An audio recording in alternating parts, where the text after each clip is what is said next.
Congratulations, chosen one. Your suffering just got evicted, and it's never coming back. Let that sink in. For years you've been walking through fire that never seemed to end. You've carried storms that looked permanent, battles that felt endless, and trials that made you wonder if God had forgotten your address. But here's the truth no one tells you. Even the darkest seasons have an expiration date.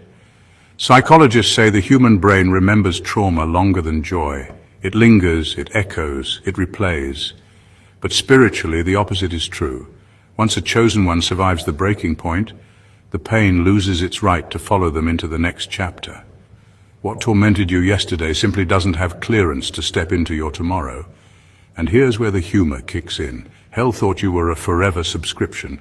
They assumed you'd be stuck in pain on auto-renew like Netflix charging your card without permission. But God just hit the cancel button, and no matter how much they beg, your suffering won't get reinstated. This isn't optimism, it's reality. You've passed the test. The contract is void, the cycle is broken. The very thing that was designed to bury you has already served its only purpose, to prove you are unshakable. And from this day forward, the words stand firm. You will never have to go through that again. Number one, what tried to break you cannot repeat its cycle. What tried to break you cannot repeat its cycle because cycles only work on the unhealed.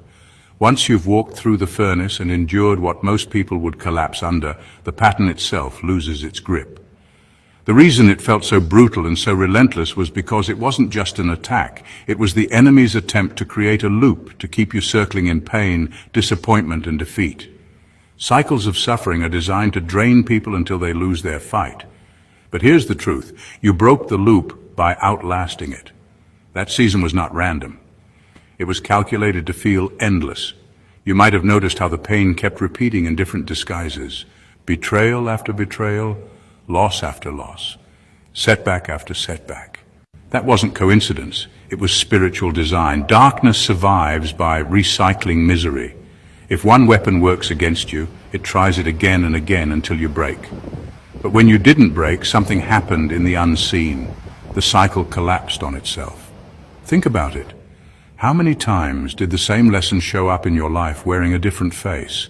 How many times did you ask yourself, why does this keep happening to me? It kept happening because the enemy had confidence that you'd eventually surrender to the pattern. But the moment you endured long enough without folding, the pattern was destroyed at its root. That's why it can never repeat itself with the same force again. There's a reason survivors have a different kind of authority. It's not just because they made it out, it's because their spirit now carries immunity.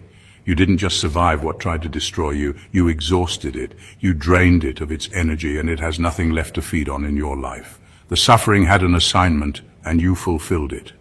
That's why you will never have to walk that road again. The cycle has expired. The enemy doesn't have the power to invent new torment out of thin air. It relies on patterns, generational wounds, familiar triggers. You've already disarmed the most dangerous ones by refusing to bow. So what tried to break you once cannot repeat itself. It's over permanently. You've not only outlasted the storm, you've shut down the system that produced it. And that is why you will never face that same nightmare again. Number two, the contract of suffering has expired. The contract of suffering has expired because pain always comes with terms, even if they're hidden from you. Nothing you went through was endless, even though it felt that way. Every hardship has a purpose, a limit, and an expiration date set in the spiritual realm before it ever touched your life. The reason it dragged on for so long is because there were lessons, strengths, and revelations that could not be rushed. Once you absorbed them, once you grew into the person you were meant to become through it, the contract had no more ground to stand on. It could not extend itself, and it could not demand more from you. Think of suffering as a legal case in a courtroom you never saw. Every battle you faced had conditions attached. The permission given to the enemy to touch certain parts of your life was never permanent. It had a boundary. The tears you shed, the prayers you whispered in exhaustion, the nights you almost gave up, all of it was accounted for in that contract, and when the appointed time ran out, the case against you was dismissed.